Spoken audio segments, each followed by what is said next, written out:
শুভ সকাল সবাইকে। আজকে হচ্ছে জামাই ষষ্ঠী, তো ছেলে মেয়েকে নিয়ে রেডি হয়ে এখন যাব আমি আমার বাপের বাড়িতে। জানো তো, সেই সকাল থেকে কাজকর্ম সব সেরেছি, রান্নাবান্না করেছি, করে এই যে রেডি হয়ে এখন তোমার বাজে ওই 10টা 11টা মতন। এখন এই যে মেয়েকে নিয়ে ছেলেকে নিয়ে বেরিয়ে পড়লাম বাপের বাড়ি যাওয়ার উদ্দেশ্যে।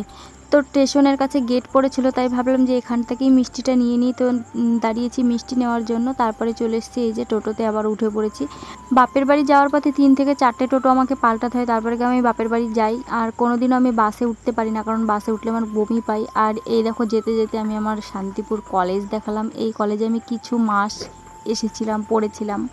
তো মাত্র কয়েক হাজার টাকার জন্য এই কলেজে আমি আর পরীক্ষাটা দিতে পারিনি। তারপরে চলো ওইসব কথা ছাড়ো, চলে এসেছি বাপের বাড়িতে। এইটা আমার বড়লোক বাপের বাড়ি, ঠিক আছে। তো মাকে রাস্তাতেই দেখেছিলাম যে বটগাছের গোড়ায় মা যেন পুজো করার জন্য রেডি সেডি হয়ে ওখানে ছিল, টোটো থেকে দেখেছিলাম। তো ওখানে আর নামিনি, তারপর বাড়ি এসে ড্রেস চেঞ্জ করে তারপরে চলে এসেছি এই যে বটতলায়, মানে আমাদের ষষ্ঠী তলায়।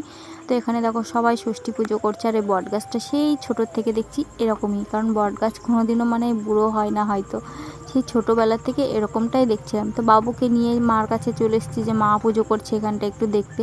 শাড়ি পরিনি, কারণ এই মাত্র এলাম, এসেই নাইটিটা পরেই চলে এসেছিলাম এখানে। দেখো প্রত্যেক বছর প্রচুর প্রচুর ভিড় হয়, কিন্তু এবার একটু কমই লোক দেখছি, কেন জানি না। আমরা জ্যাঠাতো কাকাতো 2 বোন তো প্রসাদ খাচ্ছিলাম। আর এই যে মরা গাছটা দেখতে পাচ্ছ, এই মরা গাছটা নিয়ে একটা গল্প আছে, তোমাদেরকে আমি পরে বড় ভিডিওতে জানাবো।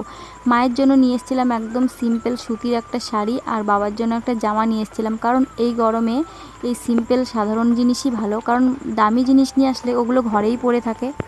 যারা নতুন এসছো প্লিজ আমার চ্যানেলটা সাবস্ক্রাইব করো। আর আজকের ভিডিওটা কেমন লাগলো